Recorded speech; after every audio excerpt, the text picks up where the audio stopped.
अंतरिम बजट आ चुका है, इस पर रिएक्शन आने शुरू हो चुके हैं। राजस्थान के मुखिया क्या कुछ कह रहे हैं वो भी आपको बताएंगे, और प्रधानमंत्री नरेंद्र मोदी क्या कुछ कह रहे हैं, जरा सुनिए। फिस्कल डेफिसिट को नियंत्रण में रखते हुए कैपिटल एक्सपेंडिचर को 11,11,111 करोड़ रुपए की ऐतिहासिक ऊंचाई दी गई है। अर्थशास्त्रियों की भाषा में कहें तो एक प्रकार से स्वीट स्पॉट है। इससे भारत में 21वीं सदी के आधुनिक इंफ्रास्ट्रक्चर के निर्माण के साथ ही युवाओं के लिए अनगिनत रोजगार के नए अवसर तैयार होंगे।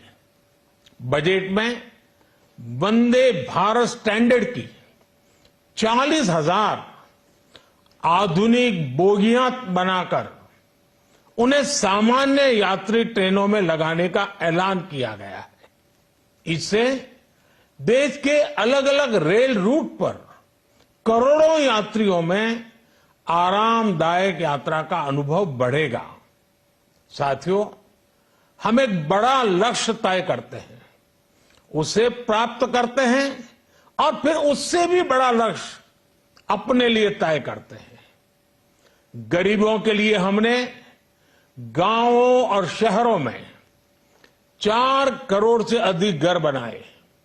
अब हमने 2 करोड़ और नए घर बनाने का लक्ष्य रखा है। हमने 2 करोड़ महिलाओं को लखपति दीदी बनाने का लक्ष्य रखा था। अब इस लक्ष्य को बढ़ाकर 3 करोड़ लखपति दीदी बनाने का कर दिया गया है।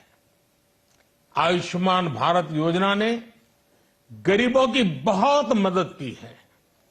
अब आंगनवाड़ी और आशा वर्कर, उन सबको इस योजना का लाभ मिलेगा।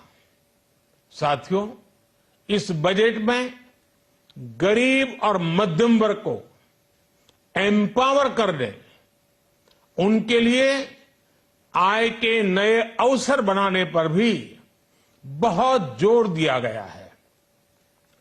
रूफटॉप सोलर अभियान में 1 करोड़ परिवारों को सोलर रूफटॉप के माध्यम से मुफ्त बिजली प्राप्त होगी।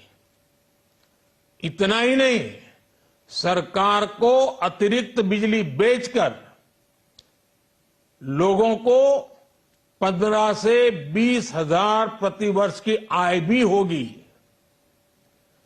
और ये हर परिवार को होगी। साथियों, आज जिस इनकम टैक्स रेमिशन स्कीम की घोषणा की गई है, उससे मध्यम वर्ग के करीब 1 करोड़ लोगों को बड़ी राहत मिलेगी। पिछली सरकारों ने सामान्य मानवी के सिर पर दशकों से ये बहुत बड़ी तलवार लटका कर रखी थी। आज इस बजट में किसानों के लिए भी बहुत महत्वपूर्ण और बड़े निर्णय लिए गए हैं। नैनो डीएपी का उपयोग हो, पशुओं के लिए नई योजना हो, पीएम मत्स्य संपदा योजना का विस्तार हो और आत्मनिर्भर ऑयल सीड अभियान हो। इससे किसानों की आय बढ़ेगी और खर्च कम होगा।